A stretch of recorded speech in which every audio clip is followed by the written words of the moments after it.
Le Barça prépare un classico décisif, mais en coulisses, le club travaille déjà sur son futur. Entre mercato, départ possible, retour inattendu et gros dossiers offensifs, il y a énormément d'informations à analyser. Et certaines pourraient totalement changer le visage du Barça la saison prochaine. D'abord, énorme symbole.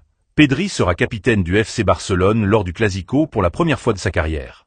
Une preuve supplémentaire de l'importance qu'il a prise dans ce projet. À seulement 23 ans, Pedri est déjà considéré comme l'un des leaders naturels du vestiaire. Et honnêtement, voir un joueur formé à Las Palmas devenir le visage du Barça moderne, c'est assez fort. Autre joueur qui adore les Clásicos, Rafinha. Le Brésilien affiche des statistiques impressionnantes contre le Real Madrid.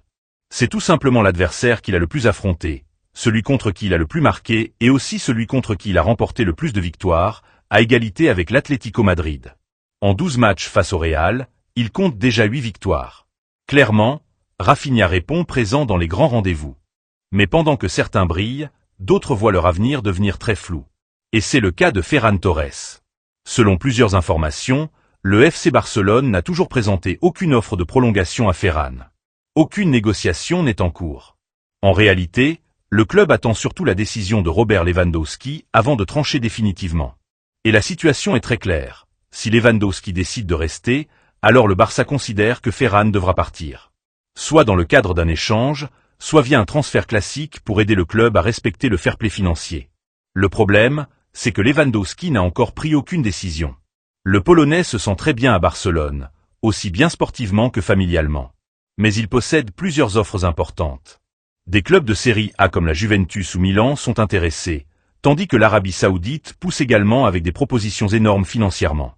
De son côté, le Barça aimerait le prolonger, mais avec un salaire plus bas et surtout un rôle moins important dans l'effectif. En gros, le club veut progressivement préparer l'après Lewandowski. Et justement, quand on parle d'avenir offensif, impossible de ne pas évoquer Julián Álvarez. L'Atlético Madrid aurait fixé son prix à 100 millions d'euros minimum. Autant dire que le dossier paraît extrêmement compliqué. Mais cela montre quand même que Barcelone cherche déjà un attaquant capable de devenir la référence offensive des prochaines années. Autre dossier offensif, Marcus Rashford. Et là aussi, la situation évolue rapidement. Manchester United ne veut plus réintégrer Rashford dans son effectif la saison prochaine. Et le joueur lui-même ne souhaite plus revenir chez les Red Devils. Autrement dit, une séparation semble inévitable. Forcément, le Barça surveille tout ça de très près. Parce qu'un Rashford relancé dans un bon contexte peut redevenir un joueur absolument dévastateur. Le problème reste évidemment financier. Pendant ce temps, le club continue aussi de miser sur les jeunes talents. Barcelone attend actuellement la réponse du club Bruges pour Jessi Biziou. Une offre a déjà été envoyée pour le jeune ailier belge.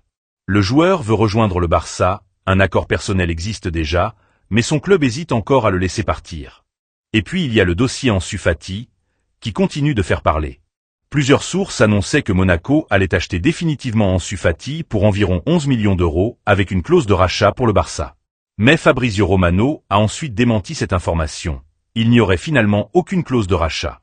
Barcelone garderait simplement un pourcentage sur une future revente. Et honnêtement, si cela se confirme, ce serait peut-être la preuve définitive que le Barça tourne définitivement la page Ansu Fati. Une histoire qui reste triste quand on se rappelle à quel point il était vu comme l'héritier naturel de Messi. Autre surprise, Joao Cancelo pourrait rester définitivement au Barça. Hansi Flick apprécie son profil et le club aimerait le conserver. Mais uniquement à des conditions financières très avantageuses. Al Hilal demande environ 10 millions d'euros, une somme que Barcelone refuse totalement de payer. Du coup, Jorge Mendes travaille actuellement pour trouver une solution. L'idée serait soit un départ libre, soit un transfert à très bas coût. En cas d'accord, Cancelo signerait probablement pour 2 saisons, ou un contrat d'1 an avec une année en option. Enfin, un dernier nom a été proposé au Barça, Wesley Fofana. Chelsea réclamerait environ 30 millions d'euros pour le défenseur français. Mais le Barça préfère pour l'instant l'idée d'un prêt avec option d'achat plutôt qu'un transfert définitif.